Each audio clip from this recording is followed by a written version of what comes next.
મટકી રાસ લેશે। એ રાસ પૂરો થયા પછી તમે જ્યાં બેઠા છો એ ભાવરૂપી મટકી તમારી પાસે આવશે। એ મટકીમાં દાન આપવું એ પણ ફરજિયાત નથી।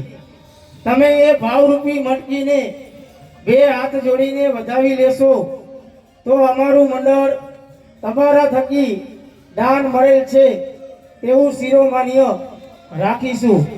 પણ આજે મારે કહેવાનો ભાવાર્થ એ છે કે આજે તમારા થકી અમારા મંડળને જે કાંઈ પણ દાનમાં રકમ મળશે એ દાનની રકમ અમારું મંડળ આ ધનીબાના શ્રદ્ધાંજલિ નિમિત્તે અનેક સેવાકીય પ્રવૃત્તિમાં અમારું મંડળ એ દાન વાપરશે।